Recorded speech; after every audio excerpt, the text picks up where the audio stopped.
Hello guys, welcome to my channel learn with आफ। आज हम 10th स्टैंडर्ड की एक मराठी पोएम करेंगे, इंग्लिश मीडियम की, स्टेट बोर्ड की। तो चलिए देखते हैं आज हम लोग कौन सी पोएम करने वाले हैं। तो पोएम का नाम है दोन दिवस, जो कि लिखा है नारायण सुर्वे जी ने।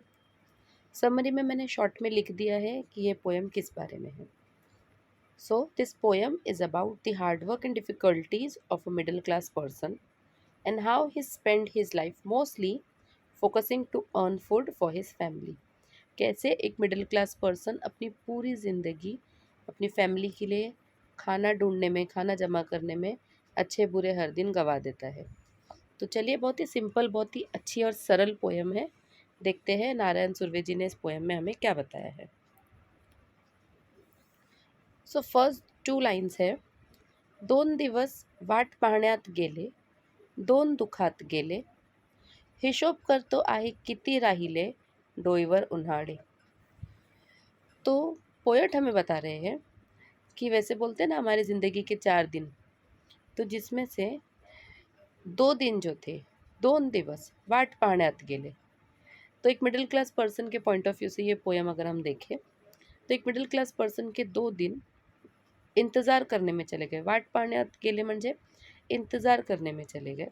दोन दुखात गेले, और 2 दिन जो बचे थे वो दुख में चले गए। हिशोब करतो आहे किती, अगर मैं कैलकुलेट करने बैठूँ, अगर मैं हिसाब करूँ, कितनी राहिले डोईवर उन्हाड़े, देखते हैं ज़िंदगी तो ऐसे ही निकल गई। अब हमारे सर पर कितने समर्स बाकी है, मतलब कितनी धूप है अभी हमें देखने की। तो फर्स्ट पैरा में हमें यही बताया है कि एक गरीब इंसान, एक मिडिल क्लास पर्सन जो होता है, उसके 2 दिन ऐसे ही निकल जाते हैं इंतज़ार करते करते, और 2 दिन उसके दुख में चले जाते हैं। और अगर वो हिसाब करें तो उनको सिर्फ कुछ ही समय होता है जो बिताने के लिए होता है। आगे की 2 लाइन्स है। शेकडो वेळा चंद्र आला, तारे फुलले, रात्र धुंद झाली, भाकरीचा चंद्र शोधण्यातच जिंदगी बर्बाद झाली। शेकडो वेळा मतलब 100 टाइम्स चंद्र आला, चांद आया होगा सर पर 1000 बार, 100 बार। तारे फुल्ले, तारे चमचमाए होंगे। रात्र धुंद झाली, रात सुहानी फॉगी हो गई होगी। भाकरीचा चंद्र शोधण्यातच जिंदगी बर्बाद झाली। लेकिन एक मिडिल क्लास पर्सन को जो खाने की भाकरी है, रोटी की जो गोल आकार है, वही ढूंढने में उसने कभी रात का कोई मज़ा नहीं लिया। ना उसने रात के चांद को देखा, ना तारों को देखा, ना ही रात की खूबसूरती देखने का उसे मौका मिला। उसकी जो रातें हैं वो सिर्फ खाने की भूख अपनी मिटाने के लिए ही ऐसे ही निकल गई। यहाँ पर मैंने देखो एक फ़ोटो लगाया है, जिसमें जो रोटी है, जो भाकरी है, उसका आकार चाँद जैसा दिखाया है। तो लेखक के कहने का मतलब यही है कि जो मिडिल क्लास पर्सन है, जो मेहनत कर रहा है अपने परिवार के लिए, उसके पास टाइम नहीं है नेचर एंजॉय करने का।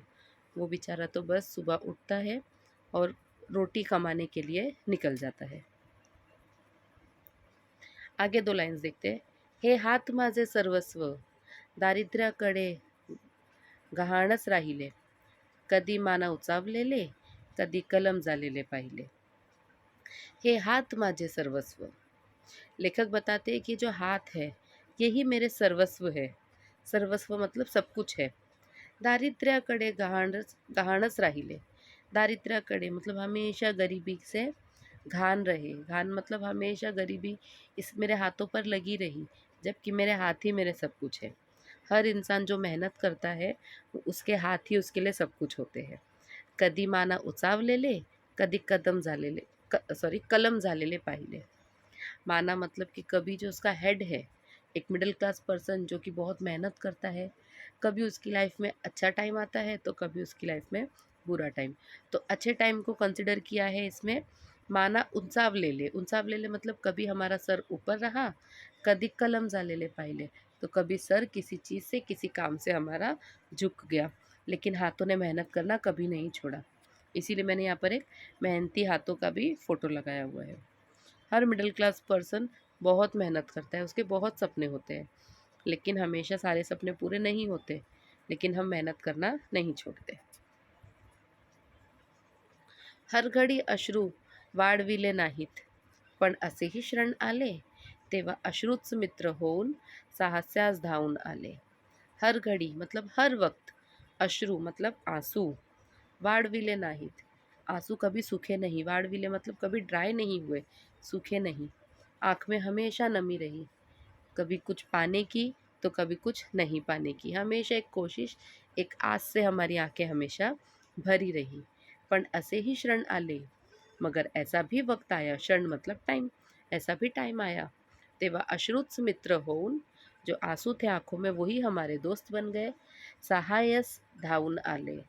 और एक दोस्त जैसा हमें ज़रूरत पड़ती है और जैसे एक दोस्त हमारे लिए भाग कर आ जाता है, वैसे ही जब लेखक को ज़रूरत पड़ी या किसी मिडिल क्लास इंसान को ज़रूरत पड़ती है, तो जो उसके आंसू है वही उसके दोस्त बन के उसके साथ खड़े हो जाते हैं.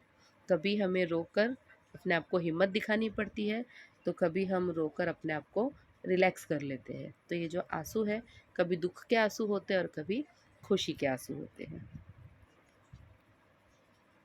दुनियेचा विचार हरघडी केला, अगाजगमय झालो. दुःख पेलावे कसे, पुन्हा जगावे कसे, याच शाळेत शिकलो. दुनियेचा विचार मतलब दुनिया का ही विचार हर घड़ी केला. हर घड़ी मतलब हर वक्त. एक मिडिल क्लास पर्सन जो है, अर्निंग के लिए, कमाने के लिए हर वक्त सोचता रहता है. उसकी एक डिज़ायर पूरी नहीं होती कि दूसरी खड़ी हो जाती है. घर का रेंट, स्कूल की फीस, राशन, तबीयत, सब कुछ एक के पीछे एक लगी रहती है. अभी कुछ पैसे जोड़े थे, अभी वो ख़त्म हो जाते हैं और फिर किसी ज़रूरत के लिए पैसे खाली पड़ जाते हैं. तो दुनियेचा विचार हर घड़ी केलो, हमेशा दुनियादारी में लगे रहे. अगा जगमय झालो. जगमय, जगमय का मीनिंग यहाँ पे मैंने लिखा है दुनियादारी में फंसा हुआ या वर्ल्डली हो जाना. अपने से ज़्यादा ये सोचना कि लोग क्या कहेंगे, लोग क्या बोलेंगे, ऐसा किया तो क्या होगा, वैसा किया तो क्या होगा, दुनिया के होकर रह जाना. दुख पेलावे कसे. पेलावे मतलब कि दुख को पी कैसे जाना है, दुख को कैसे बर्दाश्त करना है. पुन्हा जगावे कसे. जब कोई दुख आ जाए तो उसको हराकर हमें वापस कैसे खड़े होना है, याच शाळेत शिकलो.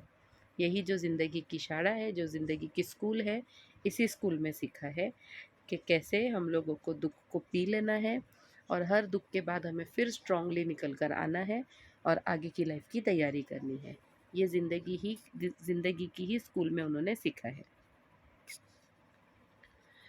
झोटभट्टीत शेकावे, पोलाद तसे आयुष्य छान शेकलो. 2 दिवस वाट पाहण्यात गेले, 2 दुखात गेले. झोटभट्टीत शेकावे. यहाँ पे एक एग्जाम्पल लिया है, अपनी लाइफ को किससे कंपेयर किया है. देखो, जोट भट्टी. जोट भट्टी मतलब जो ब्लास्ट फर्नेस होता है ना, जिसमें स्टील या आयरन को बहुत अच्छी तरीके से गर्म किया जाता है और फिर उसको शेप दिया जाता है. मैंने रेफरेंस के लिए एक फ़ोटो भी लगाया है, देखिए नीचे. तो इसको जोट भट्टी कहते हैं. जोट भट्टी मतलब ये ब्लास्ट फर्नेस है, या फिर हम लोग इसको भट्टी भी कहते हैं. जोट भट्टी ते शेकावे पोलाद. पोलाद मतलब स्टील. जैसे ब्लास्ट फर्नेस में जैसे स्टील को सेक रहे हैं, उसको गर्म कर रहे हैं. पोलाद मतलब स्टील, उसको जैसे गर्म कर रहे हैं, तसे आयुष्य छान शेकले. वैसे ही जैसे कि ब्लास्ट फर्नेस में हम स्टील को गर्म करते हैं उसको शेप देने के लिए, तसे मतलब वैसे ही आयुष्य मतलब अपनी ज़िंदगी, छान शेकले, ज़िंदगी को भी वैसे ही हमने तपाया है, मुश्किलों में डाल कर. जब भी मुश्किल आई है हम डूबे नहीं, हम उससे लड़े. और वैसे ही जैसे एक ब्लास्ट फर्नेस से स्टील एक प्योर, एक अच्छा फॉर्म लेकर बाहर आता है, वैसे ही हर इंसान की ज़िंदगी भी बहुत मुश्किलों से पार करके जब हम स्ट्रांगली खड़े होते हैं, तो बहुत मुश्किलों के बाद एक ज़िंदगी का भी अच्छा शेप निकल कर आता है. वैसे ही लास्ट लाइन वापस रिपीट हो रही है. 2 दिवस वाट पाहण्यात गेले, 2 दुखात गेले. अगेन ज़िंदगी के 4 दिन थे, जिसमें से 2 दिन खुशी की आस करते करते चले गए और 2 दिन तो दुख थे ही, तो दुख में निकल गए. सो स्टूडेंट्स, ये पोएम जो हमें सिखा रही है वो हम लोगों को नेगेटिविटी नहीं बता रही है, वो ये रियलिटी हमारे लाइफ की बता रही है कि जो एक मिडिल क्लास पर्सन है, उसके पास बहुत ताकत है, वो बहुत कुछ समझ सकता है, वो बहुत कुछ झेल सकता है. और ये हमारे ऊपर है कि हम इसको, इस भट्टी में अपने आप को डाल कर डूब जाना चाहते हैं, टूट जाना चाहते हैं, या फिर उसके अंदर से एक नया रूप लेकर बाहर आना चाहते हैं जो कि और पॉलिश्ड और शाइनी हो. हमारा एक बेटर वर्जन हम बनाना चाहते हैं. तो ये पोएम हमें सीखने के लिए बहुत कुछ बताती है।